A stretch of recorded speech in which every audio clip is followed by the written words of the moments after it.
Welcome back to part 7 of my Milky Way editing video series. In this video, we're going to look at cleaning up some of the fringing in the photo. If you zoom in where we left off, there is some areas where there's some kind of dark kind of differences, or even over here you can see there's some lighter fringing going on, and in this case too there's also some dark fringing going on there. So we're going to look at cleaning that up. We're also going to look at getting rid of some of this color noise, so it's kind of hard to see right now, but there is a little bit of it sometimes in like the shadows. Here's a speck right here, if you will. So we're going to do some looking at cleaning that up, and then at the very end we're going to look at making another selection after we've cleaned up all the edges. And from there we're going to go in our final video, which will be adding all in the stackable layers, all the adjustment brushes and stuff like that. So to start off here, first I'm going to look at removing some of that color noise.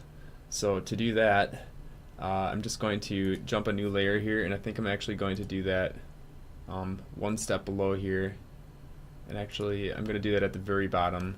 So what we can do there is just turn off these layers. This is probably something I should have done earlier, but I forgot. And we can click on this layer here and hit Control-Shift-Alt-E, and that's going to create a new layer without these other effects turned on, and now we can turn those on. I think this should work. So if we another thing I like to do is just maybe throw some exposure in here to better see the noise. So we'll click off of that. Let's just zoom in real quick and see if we can find some color noise showing up. Usually it's going to be near the shadows. Over here you can see there's actually quite a bit. It's blue noise over here. So from there we can go to Filter, Noise, Dust and Scratches, and click that. And you'll notice right away it actually applies it. So you can see if I hit Preview here, turn that on and off, you can see some of that noise disappearing. So with this kind of filter here, a few things to notice. There's a radius, and that's kind of like how big of a piece of noise do we want to look for. So with the 3 pixel one, it's kind of looking for a noise the size of 3 pixels or so, and the higher you crank that up, the more noise it's going to remove. But it also removes detail. So you can see over here our rock is kind of losing some of its detail a little bit. You can see it kind of incorrectly removed that chunk of I don't know, shadow over there. But the good thing with this is we can actually just use a mask and paint it in, so we don't need to use it everywhere. Maybe we just use it in the shadows. Threshold also kind of how strong do you want it to look for the noise. So if you crank that up, it looks less. If you crank it down, it looks, it does a really hardcore job of it, but it just makes it look wonky. I like to leave that at about 20, but maybe you kind of go 10 up, 10 above, or 10 below, and see what you think of that. You can see that might have maybe removed some things that aren't actually noise. And here I'm going to leave the radius at 5, so we'll hit OK. And then I'm just going to rename this layer to, I'm going to rename it to Remove Color Noise. And then we're going to just throw a mask on that, so we'll click the mask button down here. And then I'm going to actually invert that mask by clicking on it and hit Control-I, and that's going to kind of turn it on, or it's going to turn this effect off everywhere, so then that allows us to just paint it back in again. And then from there I'm going to click a brush and make sure I have a white brush color selected, and then from here we can simply just paint in the areas that we want to remove this color noise. So we don't need to do it everywhere. So far you can see I've already removed some large blobs there. And then really all you have to do now is just kind of go through your picture and see if there's areas where there's a lot of color noise. And when you turn this exposure up over here, that's going to really bring out the areas where there is noise. And a lot of times it's going to be in your shadows, darker areas.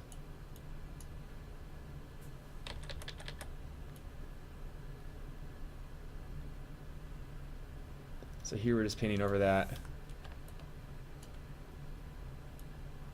can see down here in the shadows there's a ton, and when I drop that exposure down again too, from the brightness that it's at right now, it may be a lot less apparent, but this is just a pretty easy thing to do to give your picture the final cleanup work that it needs.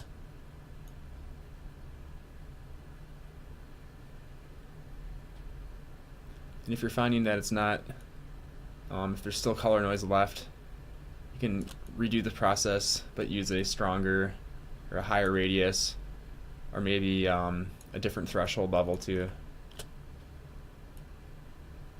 But again, I usually find the noise in the shadows area.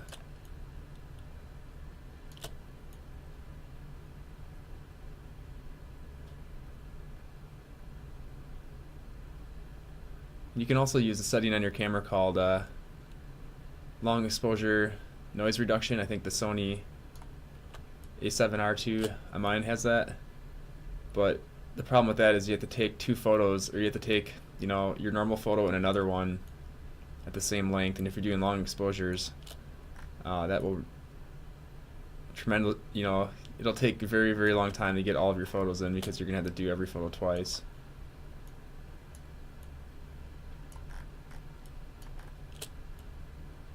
So I find that this is a lot easier just to do when post-processing the photo versus having to do it out in the field.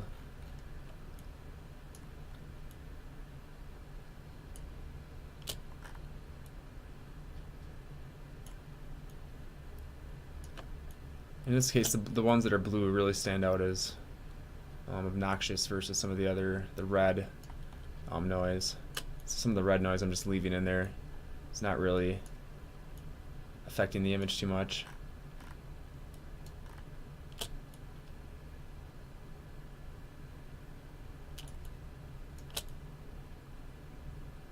And make sure you don't paint this on the sky anywhere. It will remove some of your stars. Obviously we don't want that.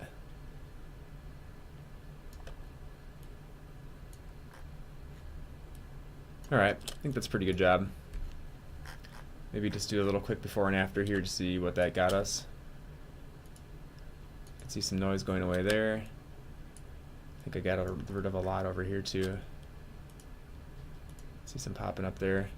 So a pretty easy thing to do. Here we'll kill off our exposure layer and just return things back to normal. So after that, then we're going to look at getting rid of fringing. So what I like to do there is just create two new empty layers. I'll name one Darken and another called Lighten. And then we're going to create the blend mode on each of those to represent Darken and Lighten. So here we're going to go to the drop down here for blend modes and click Darken for the Darken one. We'll click on Lighten, and we'll click Lighten for the Lighten one. So this is something that I learned from Nick Page's tutorial recently about getting rid of fringing on photos. So if we zoom in, probably the easiest place to do this would be over here. You can see this really ugly kind of light fringe going on here. And in this case, we're going to use the Darken one to get rid of the light. So you're going to kind of think reverse with it. So Darken gets rid of light, and Lighten gets rid of dark. So after that, we're going to go up to our clone tool here and make sure we got a pretty hard edge on it, so like 75%. We're going to zoom in, and if you haven't used a clone tool before, you can click Alt to select a source where you want to clone from, and left click then, and then just left click and paint in your edge here. And by having the tool set to Lighten, what it's going to do is it's only going to clone in over areas that are lighter than the source of the clone. So since I'm cloning from lower down here in this darker area and I'm going over the edges, it's only going to make the edges dark. It's not going to really go into the sky because the sky is the sky's lighter than this. So watch if I go down here and select, and up here, well, actually, you know what, that would be wrong. So like, let's say I go up here and I try to paint down here. It's not doing anything because this clone source is lighter than the clone destination. So it's just not even gonna paint anything there at all. So it's a really nice way to do some targeted cloning And in this case, we're doing it on fringes, so it's a very just, you know, overall great way to get rid of fringing.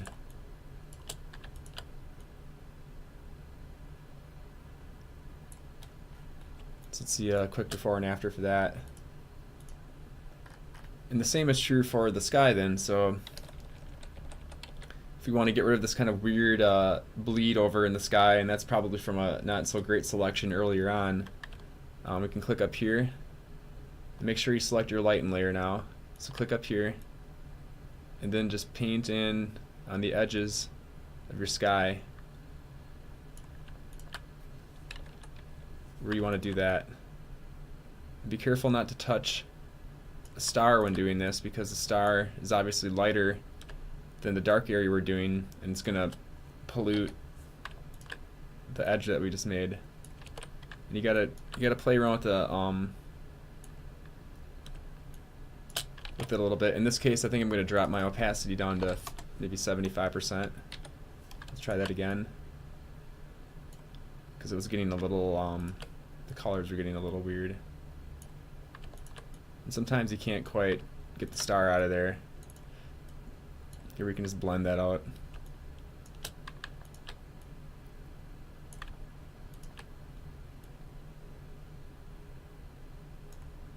Maybe that one was a little not quite what we wanted, so we'll drop the opacity down to 50.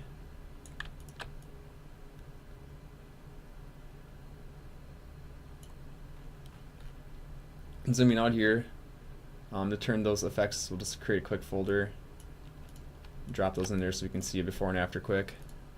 So here's kind of a quick before and after. You can see, you know, you got to be a little careful with the cloning that you don't get patterns like this here that I did, which at the end of the day I think it's better than this anyway. And maybe here we want to try to clean this up a little, so get a really small, and we'll maybe grab from over here.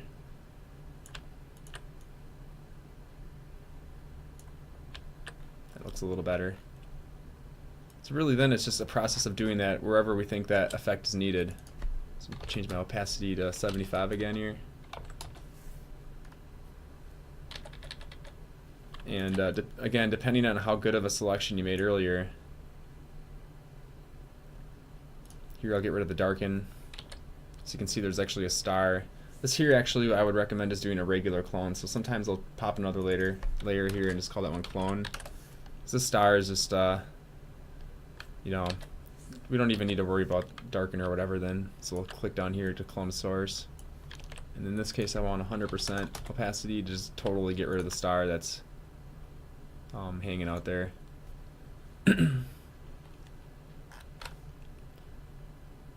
Here's a lone kind of extra piece of noise that maybe we didn't get rid of before. Just moving around. So here you can see, again, there's some kind of weird shadows on the edge of this one. So we're going to want to go to lighten for that one. We'll select our source down here. I'm just going to paint in over the top of that darker area. So again, remember, this is only affects the dark areas.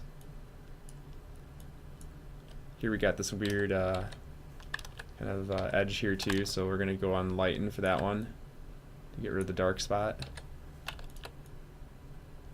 Here you can see it's maybe a little too bright, so we'll drop it down to 75%.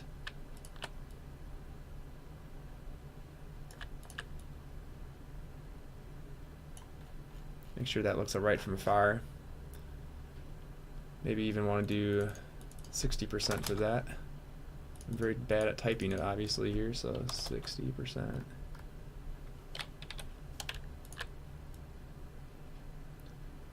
And you don't need to worry about painting over the edges here too much, because you're kind of redefining the edge of the rock at this point. So what we're going to do after this stage is actually make a new selection, and with that new selection, from there with all of our adjustment layers, we're going to apply that to all of our adjustment layers in the next step. So as long as we get a really nice sharp edge here, that's all that matters for this step of the tutorial. Okay, that's pretty good. You can see maybe here this is kind of crappy, I think. So what I maybe would do here is go back to my clone layer and maybe just clone in some other stuff here to kind of get rid of that pattern that we were seeing. Still see a little right here. Let's try that now.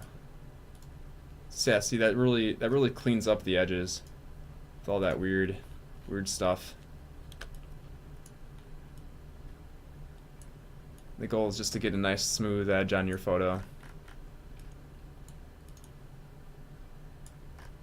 Here again, here's a little dark area. So remember, if we want to get rid of dark areas, we go to lighten, so the reverse.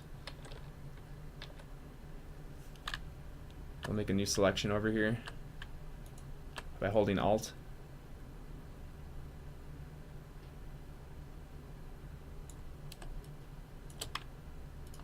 It works really great for places where there's no stars already, so you don't have to worry about painting over those. And maybe that was a little too bright. Let's try going back here and doing 45%.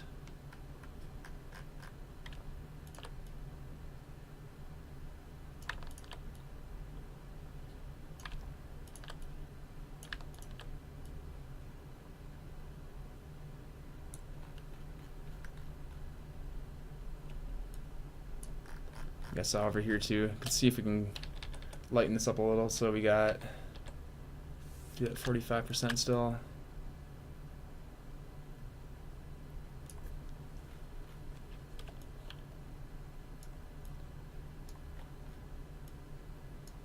No, I saw some in here too before, so this area might take a little longer. I don't know if I'll do the whole thing, but I did notice there's some fringing along this arch here too. So to darken that, we would go to darken, and this one we're gonna have to be real careful with because there's a lot of stars going on here. So very small mask, 75%. Let's try, and of course I typed that wrong. Hit enter. We're just gonna try our best to get a nice sharp edge here.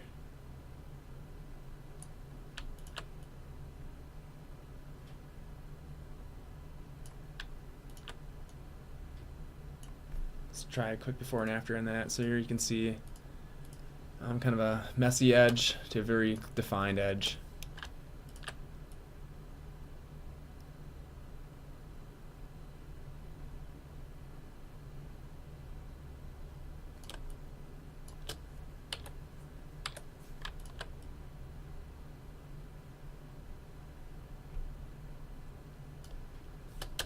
Up here. Maybe we don't need to do it everywhere, but where it's very obvious. Let's paint that edge in. This might have even been a star here by the shape of it. It's pretty strong up here, I can see.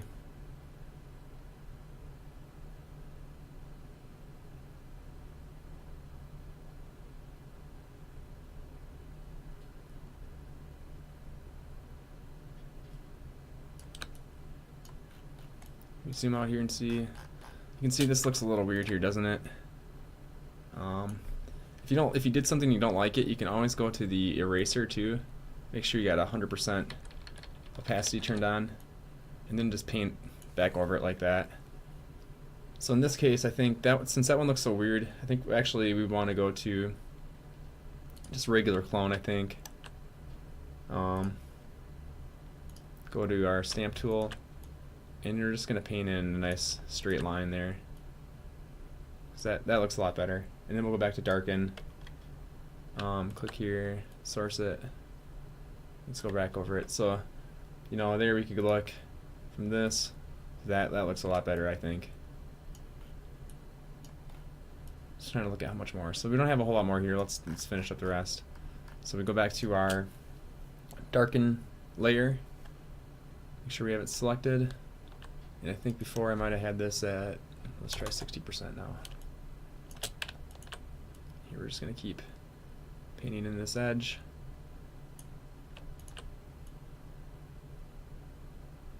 Actually maybe 75% was a little better.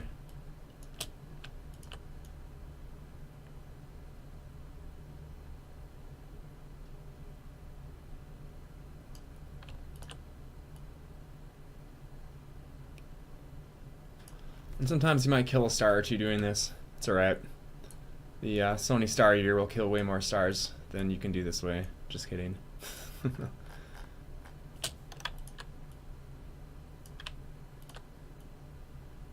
I love to joke about the Star Eater issue on the Sony cameras. That's funny. Here we got a little weirdness, like if I turn this on and off, you can see there's some strange stuff going on there. So we're just going back to regular clone here. We'll try to clone in some randomness to this stuff in here. This doesn't have that weird effect going on.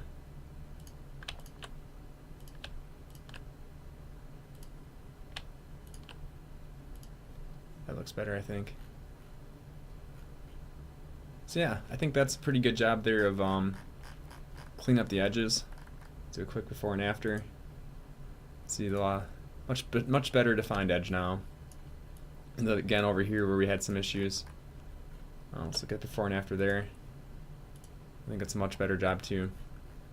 So the final step of this tutorial, excuse me, would be just to make a selection. So in our next step where we're doing just a million adjustment layers, we already have a good selection ready to go. So I'm going to just, I'll call this group here too, I'll just call that remove fringes. And then to do this selection, I'm actually just going to jump a new layer, so Control Shift Alt E. And we're actually going to delete this layer, but for now we're just going to have it be there for the sake of it. And I might even again just bump up my exposure a stop, just so I can kind of see what's going on a little better. And then we're going to make our selection, so we'll go to the quick selection tool and make sure you select the first one here. And I don't actually know the difference between the first one and the second one. It seems like it's literally the same thing, but I digress. Make it about this size, I kind of like that. And then we're just going to paint that in and hope it does a good job. In my trial run before the video, it was screwing up a couple areas. So we're going to see, yeah, over here it screwed that up in my trial run. And then the infamous inside the arch, it always seems to screw up the spot too, so we'll see how that goes.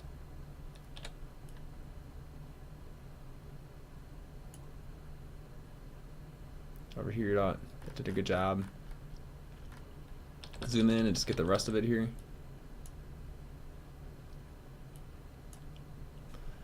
And you'll notice too when you do this, there's always going to be some spots it can't do. And here you can see it did a really good job even on this transition line here.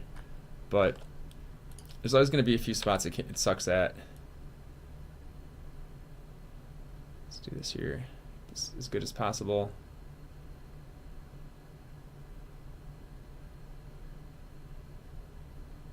The better job you do at removing the fringes, it seems like the better job the quick selection tool does with finding the edges.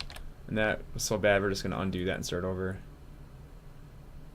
I don't know what it was thinking there. Much better. Okay, so if you're finding that this doesn't do as good of a job as you want, you'll notice over here this just really messed up, and you could go over this several times, but it seems like it just never can get it right. And you can go into select and mask, and I don't know, that just doesn't seem to do what I want either a lot of times. So what I'm going to do here is just do a manual paint of the rock. Since we have a very easy defined edge here, it shouldn't be that hard, so we're going to add it as a mask over here. If we hit the key above the enter key, the pipe key, we can see where the edge is. And then what we're going to do is just go to our brush, make sure it's 100% opacity, make it a little smaller, and then make sure you have a pretty strong hardness for this, like 90.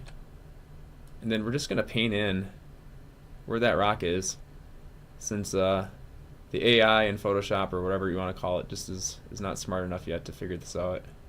Here we can see there's probably a little rock here. And then the other, to do kind of the reverse, because you can't see what's under it, right, I turn that off with the pipe key. And then I'm just going to paint over it with my eyes, kind of knowing where the edge is. And then if you want to compare it, turn the pipe key on again to see how you did. You can see there's a little here maybe. At the end of the day, I find this probably does a better job than screwing around in Photoshop with a bunch of other stuff.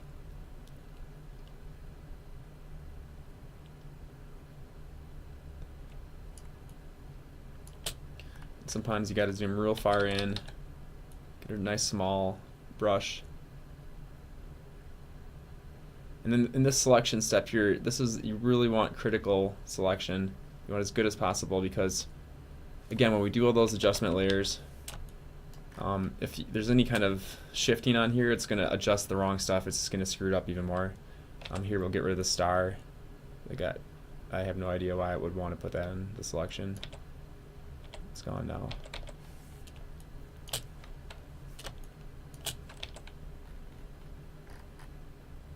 A little bit more rockets missing here. Let's paint that in.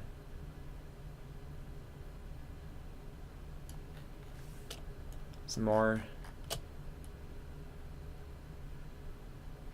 So again, this can take you maybe 10 minutes to do or something, but the time is worth it to get it right. Remove this. Probably could have did a better job getting this fringing out over here too. Oops. But I'll come back to that another time. Some more fringing that might have been should have got rid of probably. I know there's some trouble spots. The corners here, the little crevices, it always seems to struggle with those. Whoops, I accidentally deleted it. Control Z.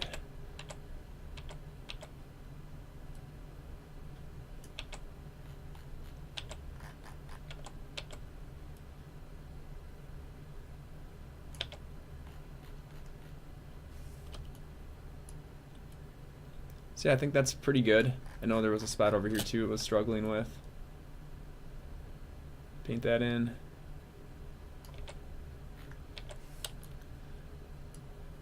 There's a little bit left here too. Just a couple of pixels on the edge. You can do as much of this or as little of this as you want. You don't. Just remember, everything in this tutorial is optional. If you don't want to waste time on some stuff, just skip the step. It's no big deal. Just kind of give you my full workflow here that I use. It's probably something screwed up down here. Oh, maybe not. Not too bad.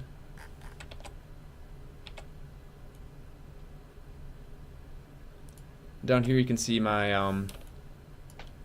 some issues with the remove color thing that we did in the very first step. So actually let's turn this layer off. Go back to that quick. It's kind of embarrassing looking, I think. And then we're just going to paint that back in a little bit.